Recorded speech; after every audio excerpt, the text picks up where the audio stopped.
많으신 하나님 아버지 감사합니다. 많은 사랑 가운데 저희들을 불러주시고 하나님의 크고 놀라우신 사랑을 깨닫고 또 부족한 저희들 태백교회 한 지체로서 모아주신 것 감사합니다. 또 이 가운데 있으면서 주님께서 우리를 도와주시고 보호해 주시고 인도해 주신다는 거 저희들 잘 알고 있습니다. 마지막 때 또 우리를 통해서 많은 분들 구원받을 수 있도록 주님 귀하게 쓰임받기를 간절히 원합니다.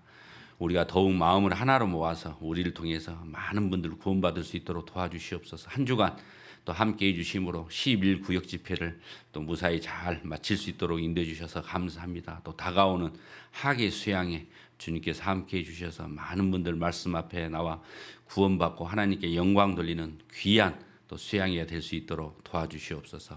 이를 위해서 함께 또 마음 모으고 기도할 수 있도록 주님 도와주시옵소서. 오늘 또 주일을 맞이해서 함께 모였습니다.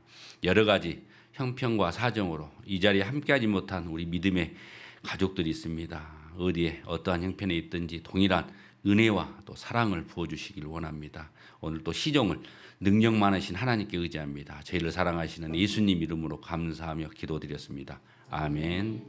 자, 오늘은 시작하는 말씀 잠언 13장입니다. 구약성경 잠언, 욥기, 시편, 다음에 잠언 13장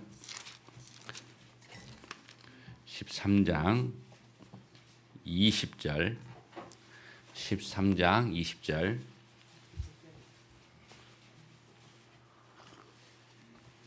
잠언 13장 20절 구약성경 924페이지 짧은 구절이니까요. 우리 한 절만 같이 읽겠습니다. 지혜로운 자와 동행하면 지혜를 얻고 미련한 자와 사귀면 해를 받느니라. 우리가 이 세상의 삶이라는 것은 혼자 살 수 없잖아요. 가끔 뭐 짐승들을 보면 혼자 잘 사는 짐승도 있더라고요. 하지만 사람은 하나님께서 혼자 살라고 만든 존재가 아니죠. 창세기에 아담을 만드시고 혼자 있는 것이 외롭게 보여서 하나님께서 돕는 배필로 하와를 만들어 주셨잖아요. 사람은 혼자서는 살 수가 없습니다. 구원을 받았든 안 받았든 이 세상의 모든 삶은 혼자 있으면 고립되면 정상적인 삶을 살 수가 없어요. 그러니까 우리가 구원받기 전에도 혼자가 아니었죠. 누군가와 함께 살았어요. 함께 동행하며 살아왔죠. 그런데 구원받기 전에는 세상 사람들과 함께 있고 죄 가운데 함께 있고 하나님하고 등지는 일에 함께 살아왔습니다. 그러다가 또 하나님의 인도하심으로 우리가 말씀 앞에 나왔고 우리가 말씀을 통해서 살아계신 하나님을 발견하고 말씀을 통해서 내가 하나님 앞에 죄인인 것을 알고 또 말씀을 통해서 하나님의 크고 놀라우신 사랑을 깨달았습니다. 하나님의 사랑을 깨달은 것을 보고 우리는 구원받았다, 영생 얻었다, 거듭났다, 하나님의 자녀가 됐다라고 이야기를 하는 겁니다. 우리는 같은 믿음을 가지고 있죠. 이제 구원받은 그리스도인들은 이제 주님 앞에 갈 때까지 우리가 누구와 또 동행을 해야 되느냐? 이제 구원받기 전에 세상 사람들과 세상과 벗하고 동행하며 살아왔다 하면 이제 구원받은 이후에는 이제 우리는 이제 같은 믿음을 가지고 있는 같은 목적을 가지고 같은 곳을 바라보고 있는 우리와 함께 동행하며 주님 앞에 갈 때까지 함께 살아야지 우리가 주님에게 하라고 맡겨주신 일을 잘 감당할 수가 있습니다. 이 세상은 어떻게 살아보니까 호락호락 하던가요?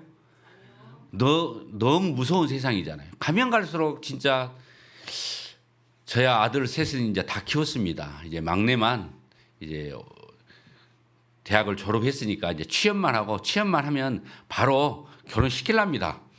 이제 막내만 이제 결혼시키면 아이고 자식들은 이제 아니던데 이제 보니까 아들들은 장가가도 아니더라고. 이게 장가가도 부모님한테 딱 이렇게 빨대 꽂아놓고 딱 빨아먹고 있던데 딸들하고 확 틀려.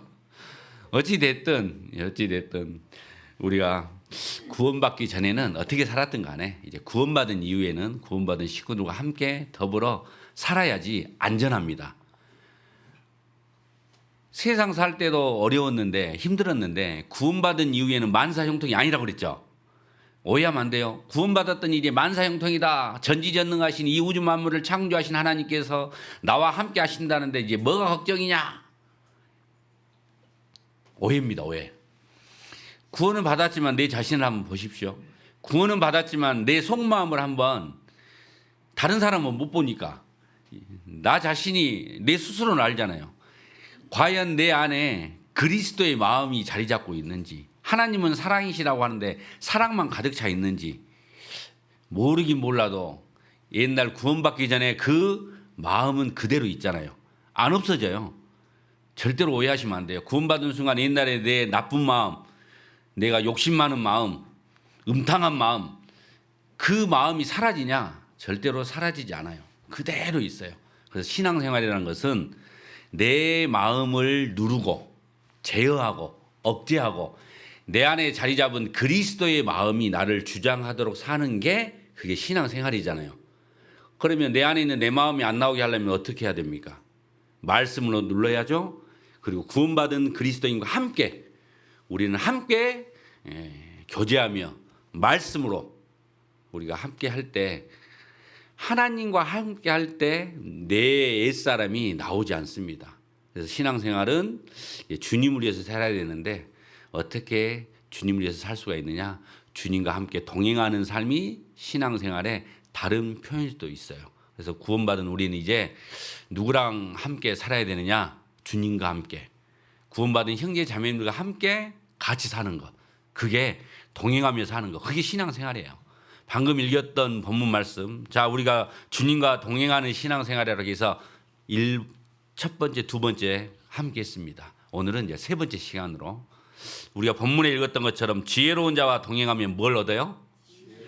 미련한 자와 사귀면 해를 받잖아요. 이거 진리잖아요. 이거 사실이잖아요. 우리 주위에서 한번 보십시오. 맨 술꾼들하고 어울리면 뭔 마실 확률이 많아요? 내 주위에 순전히 그냥 노름하는 노름꾼들만 있다. 그럼 내가 어디에 빠질 확률이 많아요? 그렇죠.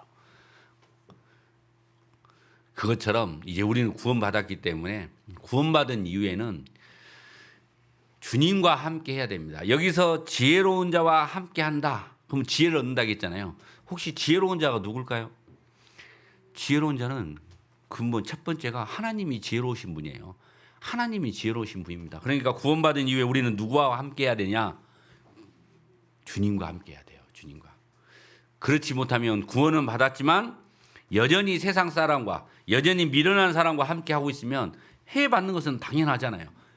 내가 지혜로운 자와 함께해야 주님과 함께해야 주님이 나를 도와주시고 인도하시고 나를 보호해 주십니다. 그리고 옛사람 구원받기 전에 내가 하나씩 하나씩 벗겨지는 거죠. 그리고 나도 이제 주님처럼 지혜로운 사람이 돼가는 겁니다. 우리 솔로몬 아들이 누군지 알죠? 르호보암이라고. 솔로몬 하나님이 정말 마음이 하나님과 함께 합한 사람이라고 했던 분이 다윗이에요. 다윗 왕 때 이스라엘 역사상 가장 위대한 이스라엘 민족이 됐잖아요. 그런데 그 아들 솔로몬은 모든 부귀영화를 다 누렸는데 말년에 그냥 하나님을 향한 마음이 변해가지고 그 죄로 인해서 나라가 두 개로 나눠졌죠.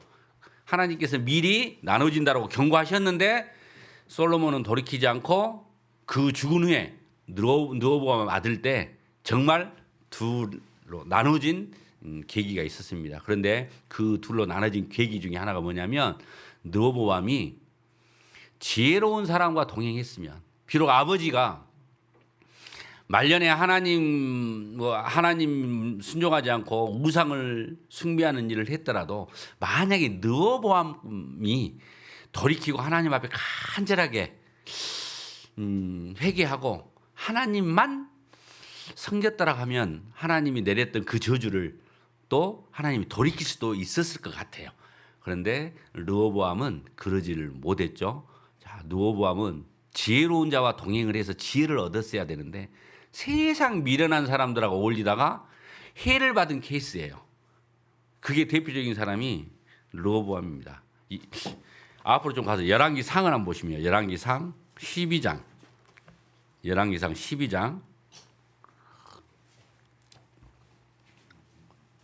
열왕기상 12장 4절에 534페이지. 534페이지. 구약성경 534페이지. 4절 제가 읽어드릴게요. 왕의 부친이 우리의 멍에를 무겁게 하였으나 왕은 이제 왕의 부친이 우리에게 시킨 고역과 매운 무거운 멍에를 가볍게 하소서. 그리하시면 우리가 왕을 섬기겠나이다. 이제 솔로몬이 죽었어요.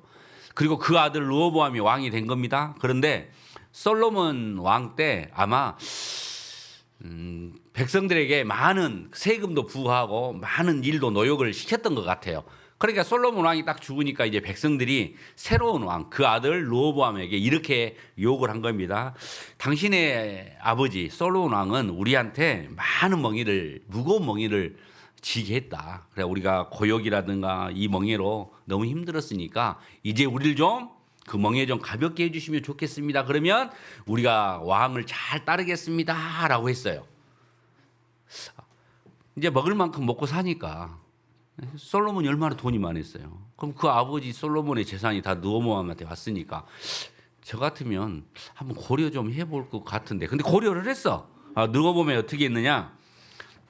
5절에 르호보암이 대답하되 갔다가 3일 후에 다시 내게로 오라 하매 백성이 가니라. 그래 갔다 3일 후에요. 내가 3일 동안 한번 생각 좀 해보고 교제 좀 해보고. 예? 그런데 6절 르호보암이 그 부친 솔로몬의 생전에 그 앞에 모셨던 노인들과 의논하여 가로되 너희는 어떻게 교도하여 이 백성에게 대답하게 하겠느냐. 이게 이제 나이 드신 경험이 많은 원로 대신들에게 이제 물어본 거예요. 백성들이 이렇게 요구하는데 당신들 같으면 어떻게 하겠습니까? 라고 물어본 겁니다. 7절 대답하여 가로되 왕이 만일 오늘날 이 백성의 종이 되어 저희를 섬기고 좋은 말로 대답하여 이르시면 저희가 영영이 왕의 종이 되리이다 하나. 좋게 이제 그 무거운 짐을 가볍게 해주면 아마 백성들이 왕을 평생 섬길 것입니다. 그런데 8절 왕이 노인의 교도하는 것을 어떻게 해요? 버리고 그 앞에 모셔 있는 자기와 함께 자라난 소년들과 의논하여. 그러니까 경험이 많은 원로 대신들의 조언을 무시하고 자기하고 철없을 때 놀았던 그 친구들하고 그 철없이 놀았던 그 친구들이 뭘 알겠어요? 세상 물정 알겠습니까? 저기 20대에 있어요. 어떻게 요즘 젊은 애들 여기 생활하는 거 보면 우리 어르신들 이해가 갑니까? 이해가 안 돼요. 근데 이해가 안 되는 거 이해하지 마세요. 이해 안 되는 것을 이해하려고 하면 속 터져요. 제가 아들을 셋을 키워보니까 그러더라고요. 요즘 세상은 너무 빨리 변해서 우리가 물론 우리 아버님 세대나 우리 세대나 지금 우리 자녀들 세대나 우리 손주 세대나 세상 달라요. 그런데 우리 생각으로 이제 자녀들을 보려고 하면 본인만 손해더라고. 그래서 그냥 그런갑다 하는 것이 제일 좋아요. 그런데 여기서 솔로몬의 아들 르호보암은 그 철없는 친구들 말을 들은 거예요. 그럼 친구들이 뭐라고 조언해 줬을까요? 야 그러지 말고 야 세금 없으면 이 나라가 어떻게 돌아가냐. 잘 타일러 봐. 그냥 잘 얼레서 그래 한 몇 년만 이대로 하면 내가 나중에는 좀 가볍게 해줄게. 그렇게 좀 타일러 봐. 시간이 지나다 보면은 야 마음이 변하고 그때 되면 그때 상황 가서 또 다시 하면 되지. 좀 협상을 잘 해봐라고 했을 것 같아요. 그렇게 안 하고 11절 보세요. 11절 내 부친이 너희로 무거운 멍에를 메게 하였으나 이제 나는 너희의 멍에를 어떻게 해요? 더욱 무겁게 할지라. 내 부친은 채찍으로 너희를 징치하였으나 나는 정갈로 너희를 징치하리라 하소서. 세상에 친구들이 뭐라고 그래요? 무거운 멍에를 어떻게 해준다고? 가볍게 해준다고요? 더욱 무겁게 하고. 채찍으로 다스렸으면 이제 뭘로 다스리라고요? 정갈로 화를 더 돋구는 거죠. 이 속 없는 르호보암 왕은 이 말을 듣고 그대로 한 거예요. 그랬더니 백성들의 마음이 다 돌아서서 이게 둘로 나눠진 겁니다. 이제 여로보암이 그 솔로몬의 그 신하 부하 여로보암이 딱 오니까 백성들을 10개 지파가 싹 돌아서 가지고 다 그리 가버린 거예요. 20절 온 이스라엘이 여로보암에 돌아왔다 함을 듣고 보내어 저를 공회로 청하였다가 온 이스라엘 왕을 삼았으니 유다 지파 외에는 다윗의 집을 쫓는 자가 없으니라. 그렇게 유다 지파 외에는 나머지는 다 어디로 갔어요? 여로보암에게 가버린 거예요. 물론 이것은 하나님이 하신 일입니다. 하나님이 지금 누구에게 내리신 벌이었죠? 솔로몬에게. 솔로몬의 죄로 인해서 이스라엘 민족에게 너희 때는 내가 나누지 않겠지만 너희 자식 때 둘로 나누겠다라고 하나님께서 미리 하신 거예요. 그런데 제가 이걸 보면서 하나님의 그런 벌도 사실 당사자인 르호보암이 그래도 지혜로운 자와 하나님 앞에 탁 무릎 꿇고 회개하고 하나님만 붙잡았으면 하나님은 사랑의 하나님이십니다. 그것을 거둬들이시고 또 선한 길로 인도했을 것 같은데 르호보암은 세상에 아무리 어리고 속이 없다고 그 속 없는 친구들 말 듣고 그대로 무거우니까 좀 가볍게 해달라는 것을 더 무겁게 해버렸으니 백성들 마음이 다 돌아서서 간 겁니다. 마찬가지입니다. 우리는 이제 구원받았습니다. 이제 세상과 이별하고 이제 구별된 무리예요. 거듭난 그리스도인이라는 것은 구별된 무리잖아요. 이제 우리들은 하나님과 함께 동행하는 삶을 살아야 되는데 이제 세상 지혜는 이제 우리가 그리스도인으로 살아가는데 아무런 도움이 안 돼요.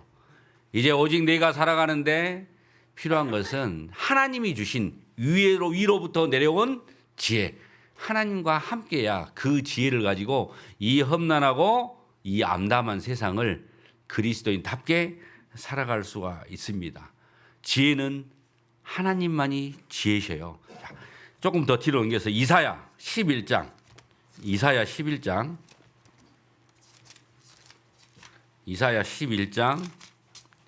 2절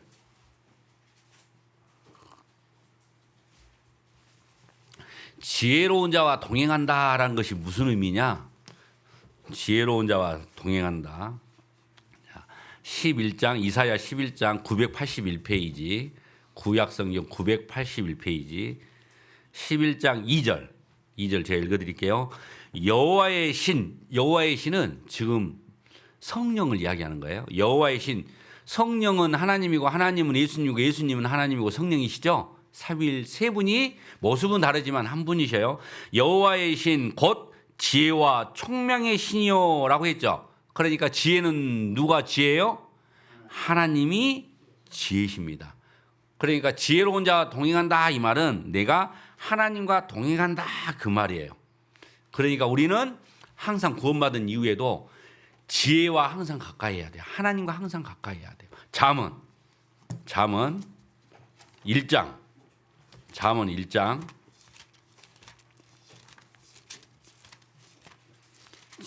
1장 20절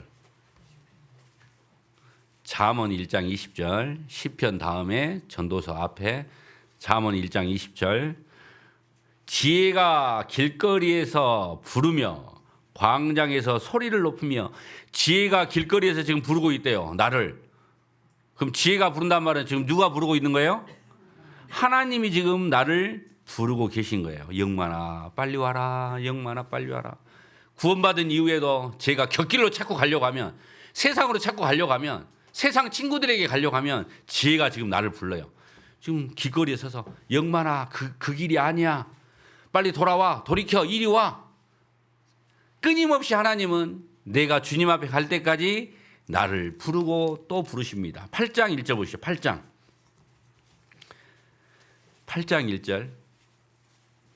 1절 같이 읽습니다. 지혜가 부르지 아니하느냐 명철이 소리를 높이지 아니하느냐. 아무리 불러도 안 오니까 지혜가 지금 부르고 있어요. 지혜가 부르고 있지 아니하냐. 지난 한 주간 우리가 10일 구역 모임을 했잖아요. 아직 지혜를 모르고 지혜와 함께하지 않는 많은 영혼들을 향해서 하나님이 지혜가 지금 사람을 불러 모았어요. 교회당까지 오기가 좀 그렇다 하니까 우리가 동백산역 앞에까지 산업함 현장까지 가서 거기서 하나님이 영혼들을 부르신 거예요.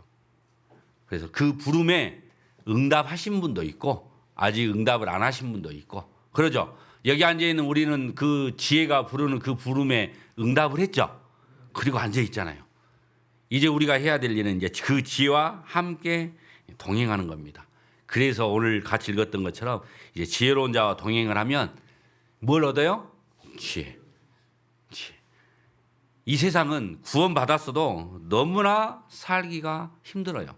그러니까 지혜이신 하나님과 함께 하시면 그 어떤 어려움이 있더라도 어떠한 고난이 있더라도 어떠한 험한 일이 있더라도 우리가 그것을 넉넉히 이겨내고 갈 수 있는 거죠. 그런데 자, 한번 2장으로 다시 보세요. 2장 16절.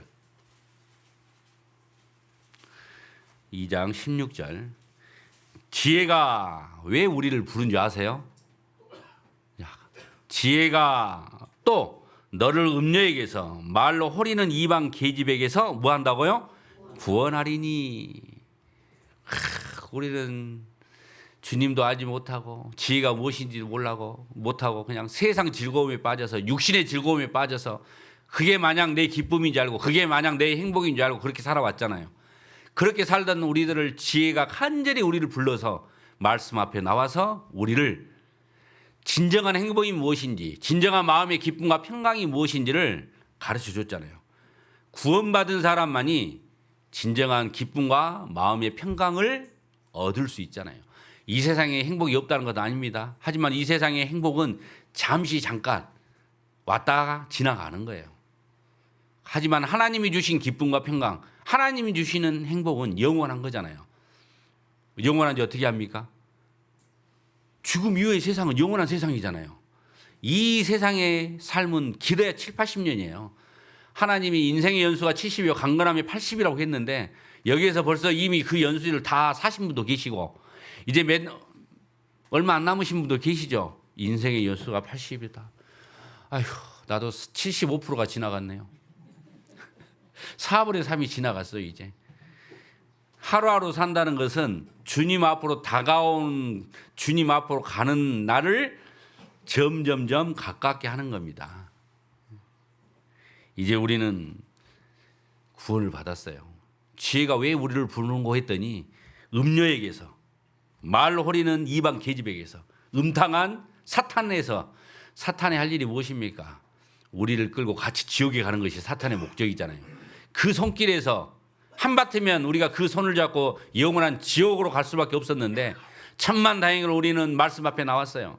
말씀 앞에 나온 사정도 형편도 다 다릅니다. 심령이 편안한 사람은 말씀 앞에 잘 안 나와요.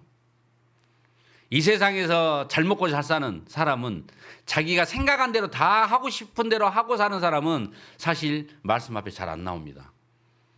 그래서 마태복음 5장에 있는 것처럼 심령이 가난한 자는 뭐가 있다고요? 복이 있나니. 심령, 마음이 낮아져 있는 사람은 복이 있는 겁니다. 제가 얼마나 똑똑하게 생겼습니까? 아마 저는 마음이 낮아지지 않았으면 저는 절대로 이 말씀 앞에 나올 사람이 아니에요. 잘나게 생겼잖아요. 제가 이 세상을 잘난 맛에 살았거든요. 진짜 잘난 맛에 살았습니다. 그런 나를 하나님이 네가 어디 잘났다고? 어디 네 혼자 이 세상을 살만하다고? 그러니까 하나님이 나를 심령, 마음을 낮추신 겁니다. 건강으로 낮춘 것도 아니고 친구로 낮춘 것도 아니고 제일 좋아하는 물질로 확 낮춰버린 거예요. 물질로. 사랑하는 아내와 토끼 같은 3마리의 자녀를 잘 키우고 싶어서. 돈 싫어하는 사람이 어디가 있어요? 다 좋아하지. 나만 좋아합니까? 그런데 하나님이 그렇게 내가 사모하는 그것을 확 쳐버리니까 내 마음이 확 낮아진 거예요. 그래서 제가 말씀 듣고 정말 구원을 받은 겁니다. 만약에 하나님이 제 재물을 치지 않았다면 저는 지금도 음녀에게서 말로 호리는 이방 계집에게 탁 빠져가지고 아직도 이 세상 잘난 맛에 살았을 겁니다. 물질로 확 쳤는데 제가 어떤 물질로 마음이 낮아진지 다 아시죠? 뭐 다 아는 사이니까. 제가 주식 투자하고 망했잖아요. 망해도 보통 망한 것이 아니잖아요. 그때 제가 망했던 종목이 요즘 이름만 대면 유명한 종목이에요. 하이닉스라고 들어봤어요? 하이닉스 주식이 지금 얼마든가요? 200이요? 제가 5천에 샀어요. 5천 원에. 5천에 샀다가 10,000원에 팔았어요. 10,000원에 판 것이 억울해서 또 쫓아 들어가서 샀다가 망했어요. 망해. 근데 지금 어느 날 갑자기 20년이 넘고 구원받고 나서 요즘 보니까 뭐 하이닉스 하더니 얼마예요? 200만 원. 내가 구원 안 받았으면 지금 어떻게 하고 있었을까요? 화병 나서 진짜 어떻게 됐을까요? 화병 나서. 오늘 아침 기사를 보니까요. 지금 주식이 뭐 9천을 가네 어쩌나는데 이런 상황에서도 주식 투자에서 수억을 날려가지고 지금 사경을 헤매는 사람도 꽉 찼어요. 돈은 주식이 오른다 해서 다 따는 건 아닙니다. 그러니까 하나님이 저는 진짜 그거 아니었으면 제가 구원을 못 받았죠. 이 음료의 손에서 아직도 못 벗어났어요. 학교 다닐 때요. 제 대학 동창 중에 하나가 지금 걔는 아마 이 세상에 없을 거예요.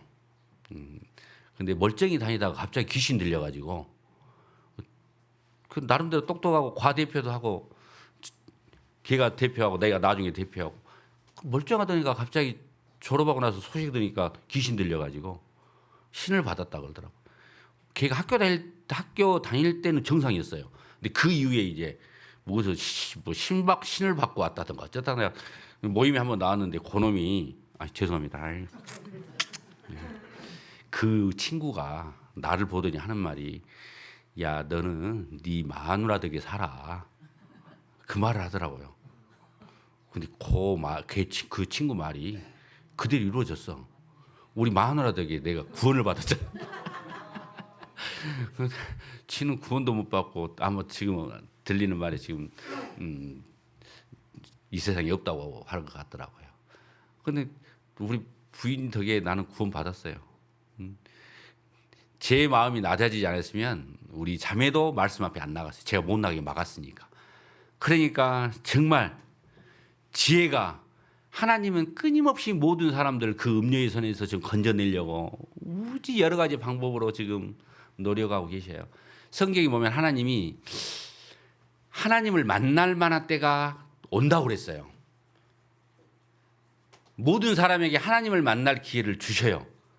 그런데 진짜 여기 앉아있는 우리는 그 기회를 잡은 거예요. 하나님이 그 기회를 주신 것을 우리는 잡았어요. 그런데 얼마나 많은 사람들이 그 주신 기회를 뿌리치고 세상으로 간 사람이 얼마나 많습니까? 그런데 그분들이 아직이라도 살아있으면 그래도 말씀이라도 다시 한번 전해볼 기회가 있는데 우리 주위에 보면은 말씀 정말 안타깝게도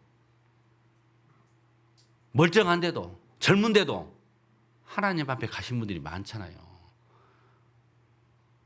지혜는 끊임없이 우리를 부르고 우리는 거기에 응답하고 이제 다행히 우리는 구원을 받았어요. 구원받은 우리는 이제 누구하고 함께 해야 돼요? 지혜와 함께 해야죠. 자, 3장 그 옆에 3장 18절 내가 이제 구원받았으니까 그걸로 끝이냐? 아니죠. 3장 18절 같이 읽습니다. 지혜는 그 얻은 자에게 생명나무라. 지혜를 가진 자는 복되도다. 지혜를 가진 자는 복되대요. 우리는 이미 복을 받았어요. 무슨 복? 영생의 축복을 받았습니다.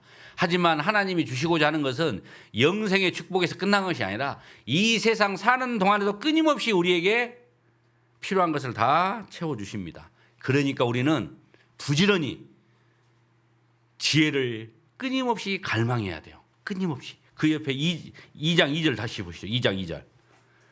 우리의 자세예요. 2장 2절. 네 길을 어디에 기울이라고요? 지혜에 기울이며 내 마음을 명철에 두며. 그러니까 우리는 끊임없이 구원은 받았어도 내 길은 어디에 두어야 돼요? 지혜에. 말씀에. 항상 하나님과 함께 해야 돼. 10절 같이 읽습니다. 곧 지혜가 네 마음에 들어가며 지식이 내 영혼에 즐겁게 될 것이요.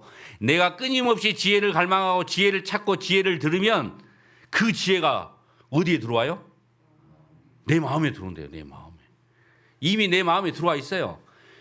사도행전 2장 38절에 죄사함을 얻는 순간 믿든지 안 믿든지 알든 모르든 느끼든 느끼지 못하든 성령이 나와 함께 하신다고 성령을 선물로 주신다고 하셨죠? 여러분 죄 용서 받으셨어요? 예수님의 십자가의 피로 내 죄를 영원히 사해 준 사실을 마음에 믿습니까? 믿으면 성경 말씀에 성령을 선물로 주신대요. 그러니까 나는 예수님의 십자가의 피로 내 죄가 영원히 사해졌다는 사실을 저는 철석같이 믿어요. 왜? 하나님의 말씀에서 그렇게 하셨기 때문에. 저는 이 말씀이 하나님의 말씀인 것을 믿습니다. 다른 걸 믿는 것이 아니라 이 말씀을 믿습니다. 이 말씀에 그렇게 했다고 하면 그건 사실이에요. 그런데 이 말씀 중에는 제가 이해하는 것도 있고 이해하지 못하는 것도 있어요. 이해하지 못했다고 해서 그것은 하나님 말씀이 아닌 건 아니죠. 제가 이해를 못하고 있을 뿐이지 이것은 다 하나님 말씀이에요. 저는 어떤 믿음을 가지고 있냐면, 여러분들도 믿음이 그 정도 믿음까지면 여러분들 성장해야 돼요. 내가 알고 있는 믿음은 복음만 믿고 있어요. 복음. 거듭나는 말씀, 구원 얻을 말씀, 영생을 얻을 수 있는 말씀. 하지만 이 성경은 복음에 다른 엄청나게 많은 말씀이 있잖아요. 내가 고작 깨닫고 구원받았다는 말씀은 복음의 말씀뿐이에요. 그 복음의 말씀은 성경의 극히 일부예요. 하지만 나머지 말씀은 어떤 말씀이냐? 이제 거듭난 사람이, 구원받은 사람이 이 험난한 세상을 살아가는 데 필요한 말씀들이에요. 그 말씀도 하나님 말씀이니까 사실이에요. 내가 아직 이해를 못하지만 그것은 하나님의 말씀이니까 사실입니다. 그러니까 저는 성경에 있는 모든 말씀은 내가 이해를 안 되더라도 아, 이건 하나님의 말씀이니까 사실이구나라고 저는 믿고 있어요. 막 거듭나면요, 궁금한 것도 많고 의심되는 것도 굉장히 많아요. 그런데 제 경험이에요. 저는요 36세 구원을 받았는데, 폭삭 망한 상태에서 구원을 받았는데 이 구원이 너무 크잖아요. 구원받고 밖에 진짜 나왔는데 모든 사람이 다 천사로 보이더라니까요. 진짜 천사로 보여요. 나는 내가 똑똑한 줄 알았는데 구원을 받고 나니까 야, 이 사람들이 진짜 나보다 더 똑똑한 것 같아요. 나는 왜 이제 깨달았는데 이분들이 이미 나보다 더 훨씬 먼저 깨닫고 있는 분들이잖아요. 야, 이분들이 대단하다. 이분들이 천사 같더라고. 제가 그렇게 받아들였어요. 막 구원받으니까. 그런데 주님께 시편 116편에 보면 정말 하나님께 나에게 주신 이 모든 것을 내가 무엇으로 보답할꼬? 정말 주님을 위해서 무엇을 내가 드릴 수 있는가? 근데 생각해 보니까 이미 경제적인 것은 다 망해갖고 돈은 드릴 것도 없지. 이미 나이는 36 먹어서 청춘도 이미 다 지나갔지. 애들은 셋이나 딸렸지. 주님을 위해서 드릴 수가 없어. 그래서 저는 딱 토요일 날 구원을 딱 받는 순간 그때부터 집에 모셔놓은 우리 자매가 그때 저 보라고 옛날 그 VR 그 테이프 있잖아요. 비디오 테이프. 그 한지를 갖다 놓은 거 있어요. 그것을 그때부터 2박 3일 동안 이미 다 7편을 다 봤어요. 다 보고 그때는 우리 집사람이 교회만 갔다 오면 뭐 카세트 테이프를 갖고 오대요. 카세트 테이프를 갖고 와. 주일 거 하나 수요일 거 하나. 집에가 싸졌어. 제가 날마다 그걸 2개씩 들었어요. 날마다. 왜? 주님에 대해서 알고 싶은데 알 수는 없고 이미 나이는 먹었지 드릴 것은 없지. 에이 그랬어. 항상 말씀을 가까이 하려고. 그랬더니 궁금한 것도 많고 모르는 것도 많고 의심되는 것도 있고. 그러니까 더 알고 싶으니까 계속 본 거예요. 그러다 어느 날 이사야 55장 한번 봅시다. 이것은 대본에 없는 건데 하다 보니까 이것도 보여드려야 될 것 같아요. 이사야 55장.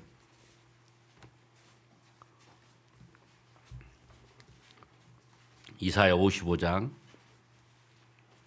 6절. 이사야 55장 6절. 너희는 여호와를 만날 만할 때 찾으라. 가까이 계실 때 그를 부르라. 하나님께서 모든 사람한테 주님을 만날 기회를 준다겠죠. 그 가까이 왔을 때 그 부르고 있을 때 확 그 기회를 잡아야 돼요. 7절. 악인은 그 길을 불의한 자는 그 생각을 버리고 여호와께로 돌아오라. 그리하면 그가 긍휼히 여기시리라. 우리 하나님께로 나오라. 그가 널리 용서하시리라. 내 생각을 버리고 하나님께 돌아오면 하나님이 나를 용서해 주신대요. 저는 생각이 많은 사람이었어요. 그런데 생각을 버리고 왔더니 하나님께서 나를 용서해 주셨어요. 하나님의 사랑을 깨달았죠. 그 다음에 제가 드리려고 하는 것은 이제 8절 9절이에요. 8절 9절. 여호와의 말씀에 내 생각은 너희 생각과 다르며 내 길은 너희 길과 달라서 하늘이 땅보다 높음 같이 내 길은 너희 길보다 높으며 내 생각은 너희 생각보다 높으니라. 제가 이 말씀을 구원받고 몇 달 안 있다가 문득 이 말씀을 듣고 깨달은 게 있어요. 그렇구나. 맞아. 하나님은 창조주지. 그러니까 하나님은 창조주고 나는 피조물이지. 그러니까 하나님의 생각을 피조물이 내가 어떻게 다 알아요? 알 수가 없잖아요. 하나님은 성경에 말씀해 놓으셨는데 내가 믿음의 정도 때문에 아직 그것을 이해를 못할 뿐이에요. 이해를 못할 뿐이지 그 말씀은 진리예요. 참이에요. 하나님 말씀이에요. 그러죠? 아, 그렇구나. 그래서 제가 맞아. 그러면 성경 안에 있는 모든 말씀은 하나님의 말씀이고 나는 내가 지금 모르고 있을 뿐이구나. 이게 다 참이구나. 성경에 기록된 것은 모두가 다 사실이구나. 그러면 내가 이게 하나님의 말씀으로 딱 받아들이면 내 믿음의 분량 때가 되면 하나님께서 이제 하나씩 이해하게 해줘요. 하나씩 이해하게 해줘요. 막 태어난 어린아이에게 밥을 주면 소화시켜요, 못 시켜요? 못 시키죠. 막 태어난 아이에게는 갓난아이가 신령한 젖을 사모하라.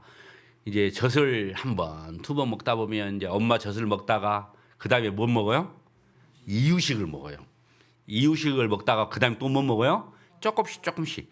제가요, 지난번에 이제 우리 큰아들한테 갔는데 큰아들이 이제 손주가 있잖아요.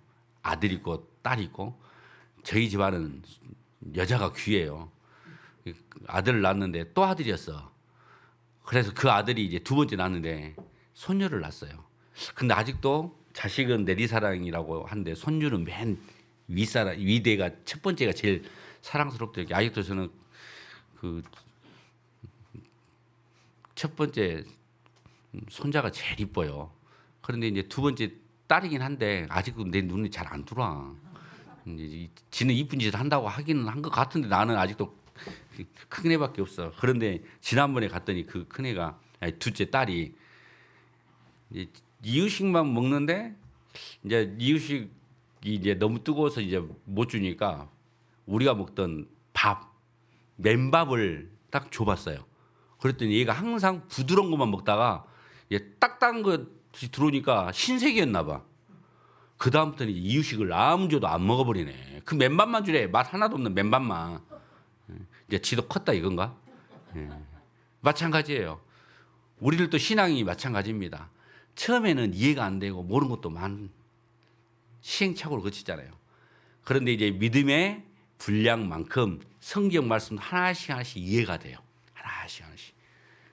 네. 이해가 될 때까지 기다리시면 돼요. 기다리시면.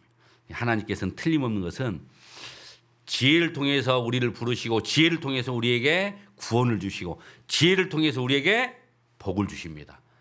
그러니까 구원받은 우리가 이제 앞으로 할 일은 하나님과 동행하는 삶이에요. 그 지혜이신 하나님이 나와 함께 하시면서 이제 나를 도와주십니다. 여러 가지로. 어떻게 지혜와 함께 하실라요? 세상과 함께 하실랍니까? 대답 안 하신 것이 아직도 마음을 잘 안 정하시네. 알아서 하시죠. 근데 참 하나님은요 이걸 아셔야 돼요. 왜 나를 구원시켜 주셨을까? 왜 태백 지역에 태백교회를 허락하셨을까? 나에게 구원받은 이후에 하나님의 영광을 더 큰 상급을 주기를 원하셔요. 구원은 거저 공짜로 받았잖아요. 구원은 거저 공짜로 받았어요. 심지어 십자가 옆에 강도도 단시간에 한 것도 없이 네가 오늘 나와 함께 낙원에 있으리라. 그 십자가 옆에 강도가 한 것은 뭐밖에 없어요? 가만히 쳐다보니까 옆에 같이 매달렸던 분이 누구예요? 메시아구나. 메시아를 알아봤어요. 메시아인지를 알아보니까 자기가 죄 있는 것을 느낀 거예요. 정말 창조자 하나님이 계시구나. 창조주 하나님만 계시다는 믿음만 딱 확실해지면 자기가 그 살아계신 하나님 앞에 고개 들고 못 간다는 건 다 알아요. 우린 양심이 있으니까. 메시아라는 걸 딱 받아들이는 순간 자기가 죄인인 걸 받아들인 거예요. 죄인인 걸 딱 받아들이는 순간 뭐가 나오죠? 회개의 고백이 나오잖아요. 나를 불쌍히 여겨달라고. 그랬더니 예수님께서는 네가 오늘 나와 함께 낙원에 있으리라. 그 십자가 옆에 강도가 한 것이 뭐가 있어요? 진짜 그 십자가 옆에 강도는 속된 말로 땡 잡았어요. 그때 당시 십자가의 형벌은요, 가장 흉악범들이 받는 형벌이에요. 그러니까 십자가 옆에 강도는 아주 못된 사람이죠. 못된 사람. 그런데 구원을 받았어요. 아무것도 한 것이 없었는데. 근데 그 반대쪽에 있는 강도는요, 똑같은 기회가 왔는데도 불구하고 끝까지 예수님을 몰라봤어요. 예수님을 몰라보니까 조롱을 하고 네가 하나님의 아들이야? 아이고 너도 내려보고 나도 내려오기 좀 해주라. 예수님을 끝까지 조롱한 거예요. 우리는 그렇게 거저 아무것도 없이 구원을 받았어요. 이제 하나님께서 이 세상의 삶을 허락하신 이유는 구원받은 이후에 하나님과 동행하면서 주님을 위해서 수고하고 주님을 위해서 흘리는 땀에 대해서 하나님 앞에 갔을 때 상급으로 보상해 주신대요. 그러니까 구원은 조건 없이 같이 받았지만 하나님 앞에 갔을 때 상급, 영광은 다 달라요. 이제 우리가 다 달라요. 한 번 받은 구원은 이루어지진 않지만 내가 이왕이면 구원 받았으면 하나님 앞에 갔을 때 주님의 일을 열심히 하다가 주님을 기쁘시게 하는 일을 하다가 주님을 뵈면 얼마나 좋겠어요. 근데 구원은 받았지만 세상 가운데 세상 문제를 해결하지 못하고 세상 가운데 빠져있다가 주님을 만나면 얼마나 부끄럽겠어요. 십자가 옆에 강도, 아무것도 한 일 없이 구원은 받았지만 하나님 앞에 갔을 때 큰 상급은 없잖아요. 이제 하나님은 우리에게 상급을 나눠주시기를 원하셔요. 근데 어떤 사람이 상급을 받느냐? 구원받은 이후에 주님과 동행을 잘한 사람. 주님과 동행을 잘한다는 말은 하나님은 이 복음 전하는 일을 누구에게 맡기셨어요? 우리에게 맡기셨어요. 우리에게. 이제 더 이상 자기 일보다는 주님의 일을 힘쓰는 사람을 원하셔요. 그러니까 우리가 하나님 앞에 갈 때 정말 상급을 많이 받으려면 주님의 일에 열심하는 사람, 주님 앞에 쓰임 받는 사람, 그 사람이 돼야 되지 않겠어요? 구원받은 이후에 하나님의 일은 이제 나를 통해서 하십니다. 그러니까 내가 이왕 구원받았으면 주님의 일에 쓰임 받는 사람이 돼야 되죠. 아이고 나는 그런 소리 말아요 목사님. 아이고 나는 이렇게 다 나이 먹고 이제 몸에 병들고 그러는데 이제 내가 뭘 하고 싶어도 못해. 속없는 소리 그만하세요. 그거 진짜 속없는 소리예요. 하나님이 원하신 것을 뭘 봐요? 하나님이 욕을 바래요? 하나님이 원하시는 것은 마음이에요. 마음. 사람들이 많이 오해하잖아요. 교회 다니면 요거 다 갖다 바친 줄 알고. 내 주위에 보면은 지금까지 구원받고 있는 사람 살림이 늘어나면 늘어났지 요거 갖다 바쳐갖고 깡통 창사는 한 명도 없어요. 그건 오해잖아요. 오해. 하나님이 원하시는 것은 마음이에요. 마음. 마음을 먼저 드려야 돼요. 마음만 드리면 돼요. 아예 연세 드시고 몸에 병이 있고 못 걷고 못 움직이는 거 그건 내 힘으로 막을 수 있어요? 없어요? 안 되잖아요. 그런데 아직도 귀는 들리시죠? 물론 보청기는 끼셨지만 귀는 들리고 아직도 마음은 이팔 청춘이잖아요. 마음 이팔 청춘 벌써 마음이 한 8, 90 되신 분 계셔요? 없어요. 마음은 이팔 청춘이에요. 마음은 영원히 사는 거예요. 마음은 나이를 안 먹어요. 우리는 그 마음을 가지고 기도할 수 있잖아요. 기도. 마음을 모을 수 있잖아요. 하나님은 그걸 원하시지. 이 능력도 안 되는 나에게 막 다고다고 하신 분이 아니에요. 세상 사람들은 다고다고 하지만은 주님께서는 입이 다 가졌어요. 이 세상이 다 누구 거예요? 주님 거지잖아요. 주님 거. 하나님은 우리에게 뭘 다고다고 하신 분이 아니라 영만아 네 마음만 다오. 마음이 있으면 기도할 수 있어요. 마음을 모으길 원하시는 것이지 오해하시면 안 돼요. 그러니까 하나님은 어떤 사람을 쓰시느냐? 다윗처럼 마음이 합한 사람. 마음만 있으면 하나님께서 내 형편에 맞는 일을 주셔요. 여러분 앉아서 기도도 열심히 하는 것도 주님의 일 하는 겁니다. 하나님은 어떤 사람을 쓰시느냐? 지혜로운 사람을 쓰셔요. 지혜 있는 자를 쓰셔요. 이 지혜로운 자를 쓴다 이 말은 하나님과 함께하는 사람을 쓰시는 거예요. 마음을 하나님께 드리는 사람을 쓰시는 거예요. 출애굽기 보시죠. 성경 구약 성경 출애굽기 28장. 출애굽기 28장.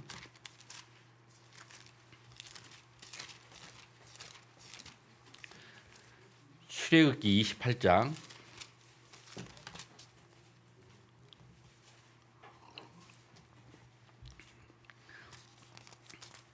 이제 이 출애굽기는 하나님께서 이제 25장부터 광야에서 이스라엘 민족이 하나님을 섬길 수 있는 성막을 만들 것을 설계도를 주신 거예요.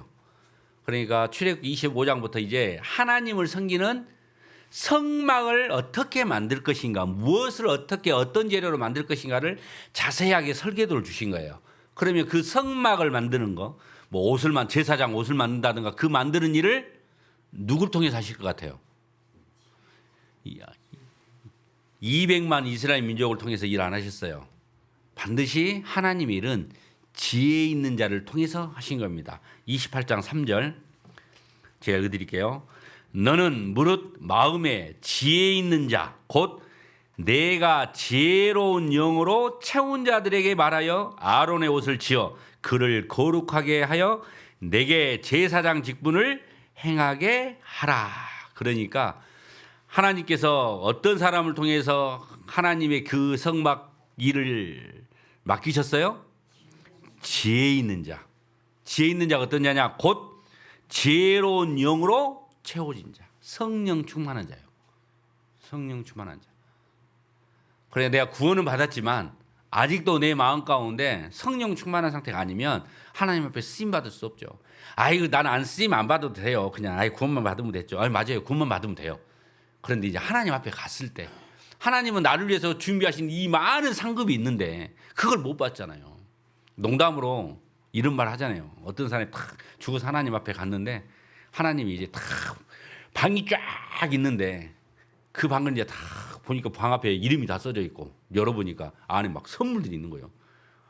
쭉 가다 보니까 자기 이름이 있어. 김영만. 문을 탁 열었더니 세상에 다른 방보다 더 많은 그냥 상이 그냥 딱 선물이 막 보관되어 있는 거. 우와! 하나님 말. 이것은 내가 네한테 보냈는데 수치인 불명으로 돌아온 상이야.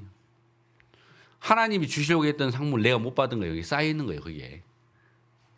하나님은 하나님의 일을 열심히 하는 사람에게 장차 상급으로 나눠주신다니까요.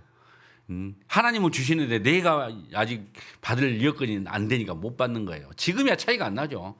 지금이야 이렇게 살아도 괜찮죠.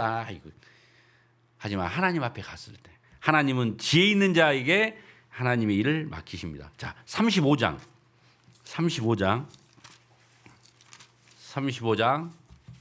10절 35장 10절 무릇 너희 중 마음이 지혜로운 자는 와서 여호와의 명하신 것을 다 만들지니. 하나님이 명하신 것을 누가 만들어요? 누가 와서 만듭니까? 지혜로운 자. 그러니까 모든 사람이 다 만든 건 아니에요. 이스라엘 민족 장정만 60만이라고 그랬죠? 성인 남자만. 그 성인 남자 60만 명이 다 하나님의 일을 하나님의 이 기물을 만든 것은 아니죠. 어떤 사람이 만들어요? 지혜로운 자. 하나님 말씀하시잖아요. 물은 너희 중 마음이 지혜로운 자는 와서 여호와의 명하신 것을 다 만들지니. 하나님도 구원은 똑같이 조건 없이 주셨지만은 이제 우리에게 명하십니다. 이 일을 누가 할고 누구를 보낼고 마음이 지혜로운 자를 하나님께서는 그 사람을 쓰십니다.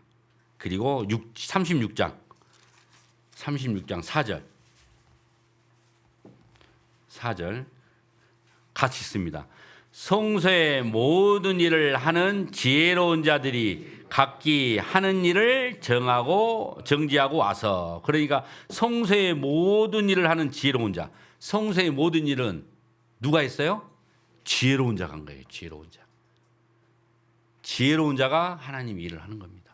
그런데 우리는 이제 하나님의 일을 하라고 하면 하나님과 함께하고 마음만 내가 하나님과 함께하면은 하나님은 나에게 맞는 일을 주시는데 우리는 꼭 하나님의 일을 하라 그러면 우리는 뭐예요? 이 핑계 저 핑계 다 되잖아요. 아이고 목사님 내 형편을 아시면서 그런 말씀 하십니까? 안 돼요. 아이고 나 같으면 내가 저 자매 같으면 하죠. 내가 저 형제 같으면 다 했죠. 아니요. 우리는 하나님은 내 외적인 조건, 환경을 보고 일을 맡기신 분이 아니에요. 뭘 보신다고요? 마음. 내 마음만 있으면. 자, 디모데후서 2장. 디모데후서 2장 20절. 디모데후서 2장 20절.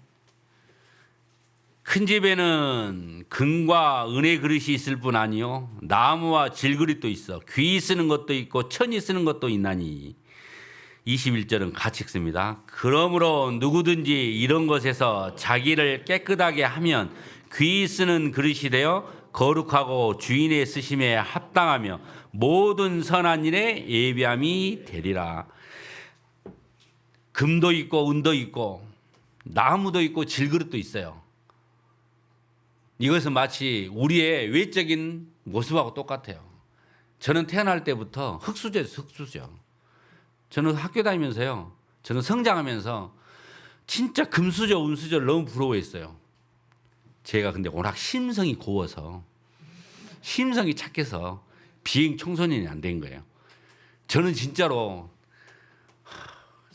제 주위에 있는 친구들은 저는 몰라요. 저는 코를 질질 흘리고 다녔지만은 꼭 있는 집 애들하고 어울렸어요. 있는 집 애들하고. 근데 제가 초등학교 6학년 때인가 5학년 때가 친구 집을 한번 갔는데 단독주택인데 전 처음 봤어요.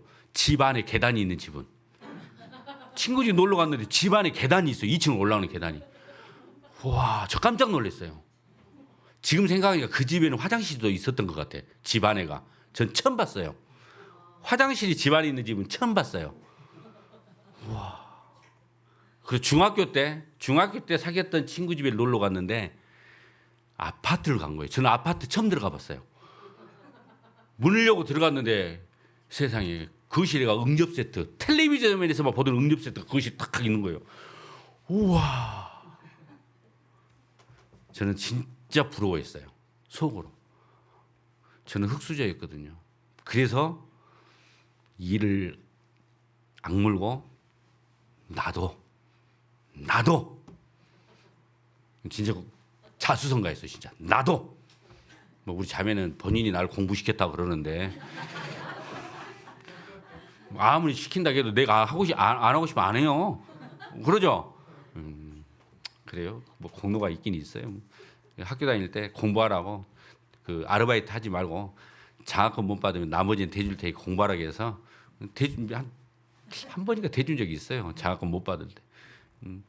저는 정말 그렇게 자수성가한 스타일인데 제가 만약에 내 수저만 네가 비관하고 있었다 하면 아마 그러지 못했을 거예요. 근데 너무 부러웠어요. 흙수저, 웅수저들이 너무 부러웠어요. 이게 우리의 우리의 일상적인 생활만 그런 것이 아니라요. 구원받은 이거 지금 성경에 있는 말이잖아요. 하나님 앞에 지금 쓰임 받는 사람이 어떤 사람이 쓰임 받는다는 걸 지금 설명하고 있는 거예요. 우리는 하나님 일을 하라고 하면 내가 저 형제 저 자매처럼 이것도 가지고 저것도 가졌어 봐 나는 더 잘해. 아이고 저 자매 저 형제가 왜 저렇게 봉사하고 있는지 알아? 그 신랑이 잘해주니까 그래. 신랑도 구원받고 가족도 다 구원받고 저 집은 물려받은 재산이 많아서 돈이 많으니까 흥무도 많이 하고 저렇게 꾸미고 다니는 거지. 아이고 내가 있었어 봐 난 더 잘해. 천만의 말씀이요. 하나님이 나에게 왜 그런 걸 안 줘요? 만약에 내가 그거 있었으면 나는 어떻게 했으니까요? 세상 같다니까. 그래서 아직도 하나님 나를 로또를 안 준다니까. 돈병을 아직도 안 줘. 하나님이 나를 너무나 잘하신 것 같아. 지금쯤이면 다 포기했으니까 주실 만한데 그래도 아직 안 주는 것이 아직도 하나님이 내 마음을 보고 계신 거.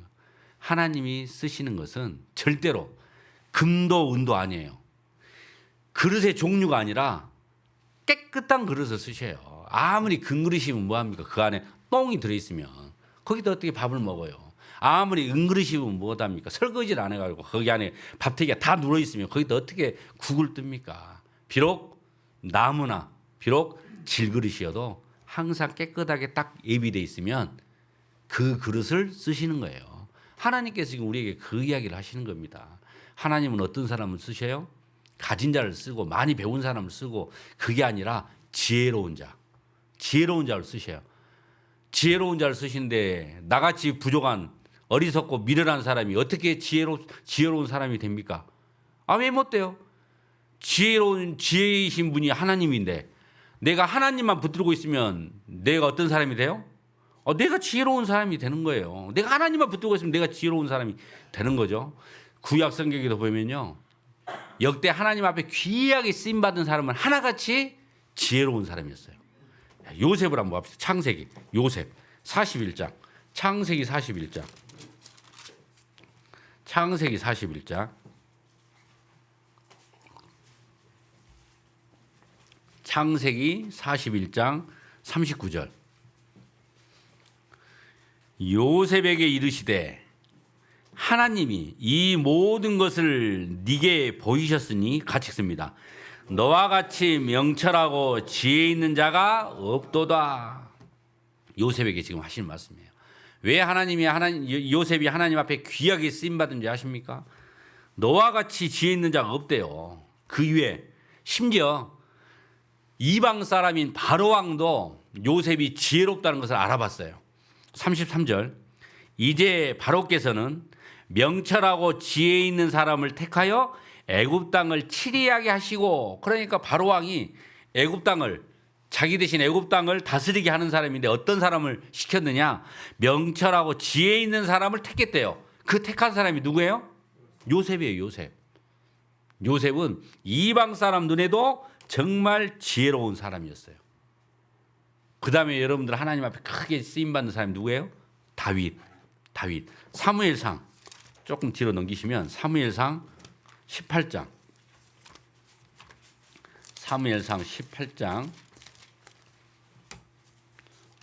구약성경 438페이지 18장 사무엘상 18장 5절 다윗이 사울을 보내는 곳마다 가서 지혜롭게 행하며 사울이 그로 군대의 장으로 삼았더니 다윗은요 사울이 보낸 곳마다 어떻게 행했다고요? 지혜롭게. 이 말은 다윗 마음 가운데 항상 누가 계셨어요? 하나님이. 다윗은 항상 그 마음에 하나님이 함께 계셨기 때문에 사울 왕이 볼 때 다윗이 자기가 보내는 곳마다 다윗이 하는 것 보니까 너무 지혜롭게 하는 거예요. 이 말은 나같이 어리석고 부족한 사람도 비록 금수저가 아니고 흙수저여도 내 마음 가운데 하나님만, 지혜이신 하나님만 딱 붙들고 있으면 내가 가는 곳마다, 내가 하는 일마다 하나님이 함께 하시기 때문에 지혜롭게 행해요. 근데 우리가 더 뭘 바라십니까? 18장 14절 그 모든 일을 지혜롭게 행하니라 여호와께서 그와 함께 계시니라. 15절 같이 읽습니다. 사울이 다윗의 크게 지혜롭게 행함을 보고 그를 두려워하였으나. 다윗이 이때 당시 사울은 누구예요? 사울은 이스라엘을 다스리는 왕이에요. 다윗은요 사울의 부하예요. 그런데 사울이 다윗을 보고 두려워했어요. 왜 두려워해요? 하는 일마다 여기서는 지혜롭게 아니고 크게 지혜롭게 행함을 보고 사울이 겁먹은 거예요. 무서워한 거예요. 왜요? 다윗 자체가 무서울까요? 아니요. 다윗과 함께 하신 누가 무서운 거죠? 하나님이 두려운 거예요. 내가 나를 보면 별 볼 일 없잖아요. 내가 나를 보면은 아이고 내가 이 형편 가지고 이 상황 가지고 내가 무엇을 할 수 있을까라고 생각할 수 있지만 그것은 육신의 눈으로 본 거잖아요. 내가 하나님만 딱 붙들면 다른 사람들은 누굴 봐요? 나를 본 것이 아니라 하나님을 보신다니까요. 그러니까 사울이 다윗을 보고 두려워한 겁니다. 크게 지혜롭게 행함을 보고. 그 다음에요, 솔로몬은 처음에는 상당히 지혜로웠어요. 인생 말년에 하나님을 배반해서 그러지 처음에는 지혜로웠어요. 솔로몬이 지혜롭게 될 수 있었던 것은 무엇 때문에 지혜롭게 될 수 있었을까요? 솔로몬은 알았어요. 지혜가 반드시 있어야 된다는 것을. 이 나라를 다스리는데 다른 거 다 필요 없어요. 지혜만 있어야 된다는 걸 알았어요. 그래서 하나님께서 물어봤을 때 뭔만 달라고 한 거예요? 우리 같으면. 아니면 이 세상을 무찌를 수 있는 막강한 군대를 주십시오. 아니면 돈을 달라고 할 것 같은데 솔로몬은 처음에는 참, 그러니까 우리가 솔로몬이 지금도 수천 년이 지난 지금도 우리 입에서 솔로몬이 나오는 거예요. 솔로몬 처음에는 정말 하나님이 누구신 줄 알았어요. 이 세상을 살아갈 능력, 힘이 어디서 나온다는 걸 솔로몬은 잘 알고 있었어요. 열왕기상 뒤로 조금 더 넘기시면, 열왕기상 조금만 넘기시면 돼요. 3장. 열왕기상 3장.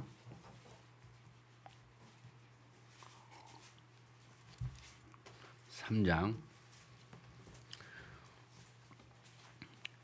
9절. 3장 9절. 누가 주의 이 많은 백성을 재판할 수 있사오리까? 지혜로운 마음을 종에게 주사 주의 백성을 재판하여 선악을 분별하게 하옵소서. 뭘 구했어요? 지혜를 구했어요. 10절. 솔로몬이 이것을 구하매 그 말씀이 주의 마음에 맞은지라. 이에 하나님이 저에게 이르시되 네가 이것을 구하도다. 자기를 위하여 수도 구하지 아니하며 부도 구하지 아니하며 자기의 원수의 생명을 멸하기도 구하지 아니하고 오직 송사를 듣고 분별하는 지혜를 구하였은즉 내가 네 말대로 하여 내게 지혜롭고 총명한 마음을 주노니. 세상에 얼마나 이런 복이 있어요. 그런데 여러분 지금 뭘 구하세요? 하나님 앞에? 아직도 혹시 하나님 앞에 하나님 제발 요거 좀 주세요. 이것이 주인이 누구예요? 하나님이잖아요. 이 모든 것의 주인이 하나님이시니까 하나님만 딱 얻으면 모든 걸 다 얻을 수 있잖아요.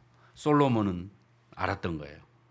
그래서 솔로몬이 지혜만 구한 거죠. 그러니까 하나님이 넉넉히 다 주신 거예요. 세상에 이런 복이 어디가 있습니까? 우리도 솔로몬처럼 정말 지혜를 구하고 그 지혜만 가질 수 있다 하면 하나님 앞에 귀하게 쓰임받을 수 있을 텐데, 구약에만 그런 것이 아니라 신약에도 하나님 일을 하는 사람들은 지혜로운 사람 하나님 쓰셨어요. 자, 사도행전 6장.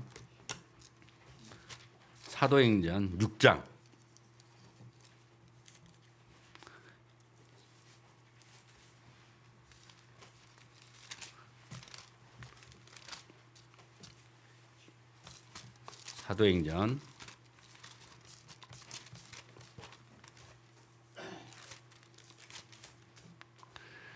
6장 3절. 이제 구원받는 사람도 많아지고 사람이 많아지니까 하나님이 일할 일꾼들이 필요한 거예요. 그래서 7 집사를 선정해서 하나님이 일을 하게 하는데, 이 7 집사의 그 뽑은 기준이 뭐냐? 3절. 형제들아 너희 가운데서 성령과 지혜가 충만하여 칭찬 듣는 사람 7을 택하라. 그러니까 신약 시대에도 하나님은 어떤 사람을 통해서 일을 하셨어요? 성령, 당연히 우리는 지금 구원받았으니까 성령이 있잖아요. 성령과 지혜가 충만하여 칭찬 듣는 사람. 그러니까 지혜 있는 사람을 지금도 하나님께서 쓰셔요. 우리도 그런 지혜를 갈망해야 되지 않겠어요? 지혜이신 하나님이 우리를 불러서 구원시켜 주셨습니다. 그리고 지혜이신 하나님과 함께 붙어 있으면, 함께 동행만 하면 하나님이 영생의 복을 주신 것은 당연하고 우리에게 이 세상에서 각종 살아가는 지혜를 주시는데, 살아가신 능력을 주시는데, 이 세상 유혹을 이길 수 있는 힘을 주시는데, 우리는 그 지혜는 쳐다보지 않고 아직도 나는 무엇을 쳐다보고 있는지, 우리는 지혜가 있을 때 하나님 앞에 크게 쓰임받을 수 있습니다. 그래서 우리는 지혜를 강구해야 돼요. 지혜를. 어떻게 지혜를 얻고자 하는 마음이 좀 생기셔요? 아니구나. 잠언 3장.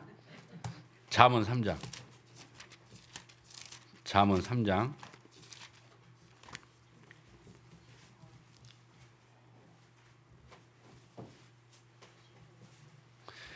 잠언 3장 13절. 잠언 3장 13절. 지혜를 얻는 자와 명철을 얻는 자는 뭐가 있어요?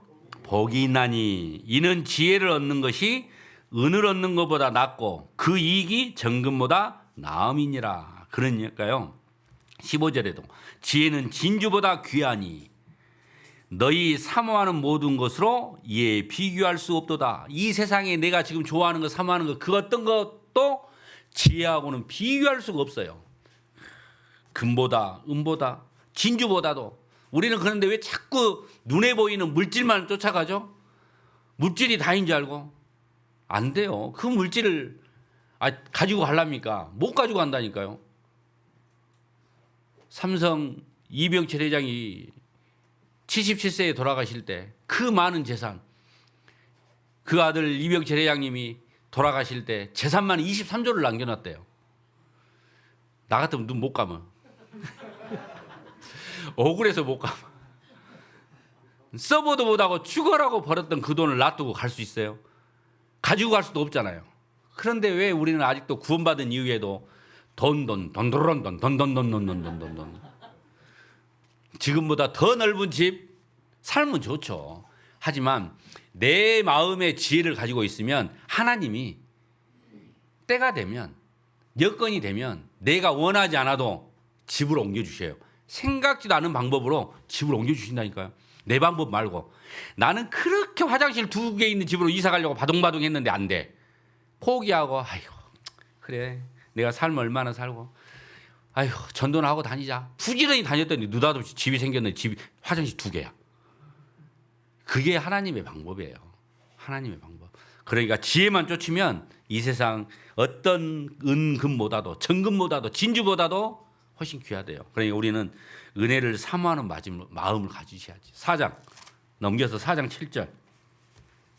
4장 7절 같이 읽습니다. 지혜가 제일이니 지혜를 얻으라 됐습니다. 지혜가 제일이니 뭘 얻으라고요? 돈이 제일이니 돈을 벌어라 안 돼 있잖아요. 지혜가 제일이니 지혜를 얻으래요. 지혜만 딱 가지고 있으면 이 모든 거 다 쫓아오는데 마지막 때 여러분들이 진짜 마지막 때로 생각하세요. 지금 말로는 마지막 때 하는데 우리는 해년마다 겪으면서 놀라잖아요. 제가 구원받은 이후에 마지막 때의 징조가 올해처럼 다 일어난 거 저 지금 처음 봐요. 지금 깜짝 놀래요. 그래도 사실 그런 생각을 사실 들긴 들었거든요. 마지막 때 에이, 그래도 좀 더 있겠지. 해년마다 지금 다 이루어졌는데 그럼 지금보다 뭐 더 보여줄 게 뭐가 있지? 사실 그런 마음이 있었거든요. 해년마다 마지막 때를 하는데 지금 다 일어났는데 하나님은 지금보다 더 뭘 더 보여주실 것이 있지라고 했는데 하나님이 내 마음을 보여 영만이 너 안아봐라고 올해 이런 것을 주신 것 같아요. 저는 올해 뉴스 보면 마지막 때 징조가 필요가 없어요. 뉴스에 다 나와요. 뉴스에 다 나와. 아침에 한 뉴스 보니까 지구 모습을 딱 해는 지구가 전부 다 빨간색이에요. 온통 뜨거워가지고 지금 빨간색. 이게 마지막 때 딱 그거 한 장만 보여주면 끝나겠더라고 설명이. 그리고 아파트 그 베네수엘라에 동 한 5개 동인가 6개 동인가 싹 무너져가지고 납작하게 된 거 그거 하나 보여주면 지진도 끝나겠더라고. 그러면 마지막 되면 내가 무슨 일을 하다가 주님을 뵈야 되겠어요. 만약에 오늘이라도 주님이 오신다 하면 무슨 일을 하고 있다가 주님 앞에 딱 서야겠어요. 하나님의 일은 할 것이 많은데 전부 다 자기 일에 바쁘다가 그럼 예수의 일은 누가 해요? 그러니까 하나님 앞에 하나님의 일을 하다가 주님을 만나는 게 좋지 않겠어요? 그런데 아직도 세상 지혜는 뒷전이고 세상 물질에만 바동바동 하나님께서 그러니까 우리에게 하신 거예요. 하신 말씀이에요. 영만아, 너 아직도 무엇이 제일인지 모르냐? 아직도 무엇이 제일 중요한지 모르냐? 근당에서 내게 지금 현재 주어진 일을 하지 말라는 건 아니잖아요. 내 일은 해요. 열심히 하시라고요. 하지만 복음에 합당하게 생활하라. 한쪽에 치우치면 안 되잖아요. 지혜가 제일이니 뭘 얻으라요? 지혜를 얻으라. 그게 지금 하나님께서 나에게 하신 말씀이에요. 8장 8장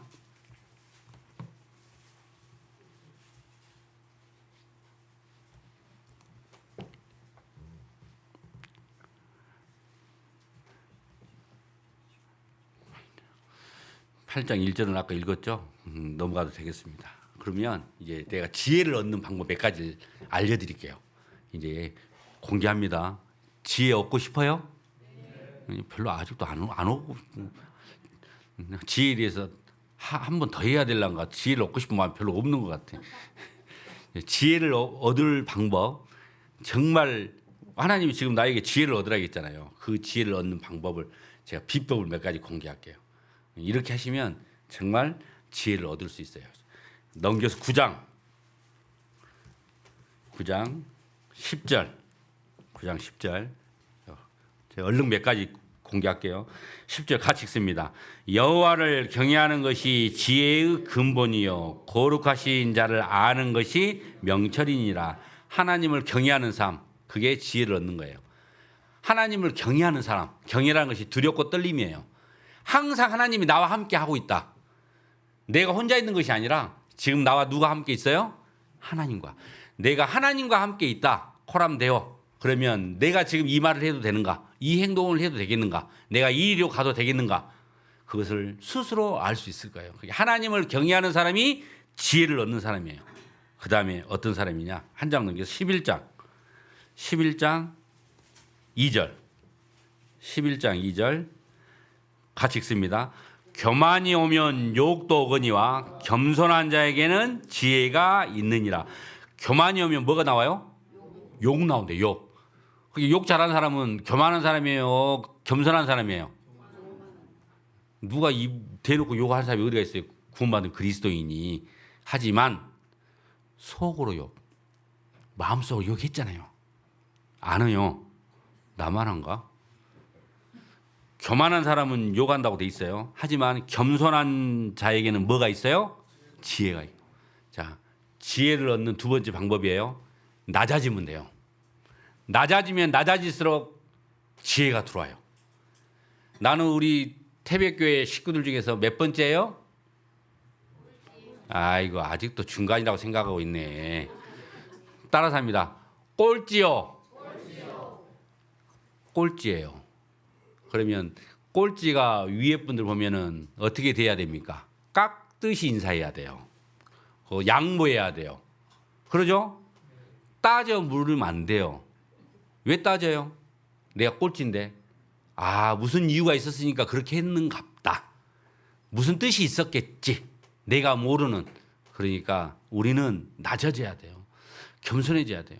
우리가 진짜 겸손한 사람만 다 되면요, 우리가 하나가 되고, 우리가 하나가 되면 집회 때마다 이게 차고 넘칠 수도 있어요. 교만하지 맙시다. 우리 옆에 있는 형제 자매님은요, 내가 그렇게 무시할 만한 그런 사람이 아니에요. 그 안에 성령이 계셔요. 천하보다 귀한 성령이 계십니다. 다른 사람 절대 무시하지 마세요. 그냥 아래로 보지 마세요. 내가 제일 꼴찌라니까요. 내가 제일 낮은 자입니다. 제일 낮은 자면은 인사도 잘해야 돼요. 인사도. 양보도 잘해야 돼요. 실수를 설령 상대방이 실수를 하더라도 그걸 따져봐야 돼요. 낮은 자인데 그냥 아이고 괜찮습니다. 째려봐야 돼요. 눈을 그냥 땅으로 아래로 깔아야 돼요. 한 번 더 밟으시죠. 겸손한 자예요. 겸손한 자. 우리가 진짜 겸손만 할 수 있다 그러면 아무런 문제가 없잖아요. 자, 세 번째. 이 세 번째도 참 중요해요. 13장. 이것이 우리가 잘 안 돼. 13장 10절. 자, 같은 말인데 여기서는 이렇게 표현했어요. 13장 10절. 교만에서는 다툼만 일어날 뿐이라 권면을 듣는 자는 뭐가 있어요? 지혜가 있느니라. 교만한 자는 욕 나온다 있죠. 욕 나오면 뭐가 있어요? 싸움밖에 더 있어요. 그러니까 교만한 자는 다툼밖에 없어요. 교만한 자가 가기만 하면 그 모임은 싸움밖에 안 일어나요. 그런데 지혜로운 사람이 있으면 권면을 듣는 사람은 지혜 있는 사람이에요. 권면이 뭐예요? 남이 나에게 해주는 충고. 그런데 그것을 우리는 남이 무슨 말하면 어떻게 받아들여요? 속으로 그러잖아요. 남이 나에게 뭔 단점을 이야기하면 우리는 뭐 어떤 마음이죠? 내가 한번 맞춰볼까요? 니나 잘해. 나만 그런 생각한가? 우리는 그런 마음을 가지고 있잖아요. 남이 나의 잘못을 지적해주면 니나 잘해. 나는 남이 나를 지적해주면 진짜 딱 화나는 사람 한 사람 있어.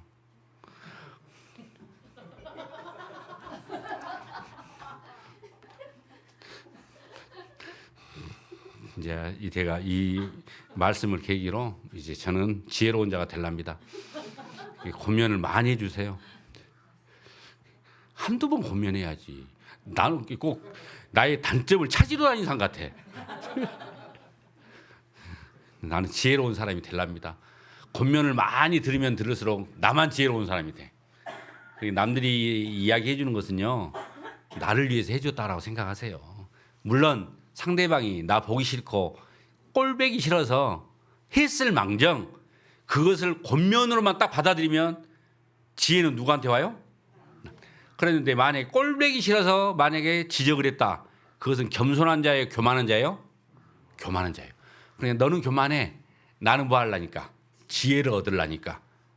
그러니까 혹시 남들이 나에게 무슨 권면을 해주면 그냥 그것을 하나님이 나에게 그 자매, 그 형제, 그 사건을 통해서 나에게 주신 메시지다라고 생각하시면 지혜는 내가 얻어요. 내가. 어떻게 지혜를 좀 얻으실랍니까? 그러면 권면해 준 사람을 어떻게 생각해야 돼요? 고맙게 생각해야죠. 그 사람이 나를 권면하면 할수록 나는 뭐가 쌓이니까? 지혜가 쌓이니까요. 나 오늘 끝나고 나 다 지적하면 안 돼요. 나 감당 안 돼. 잠언 29장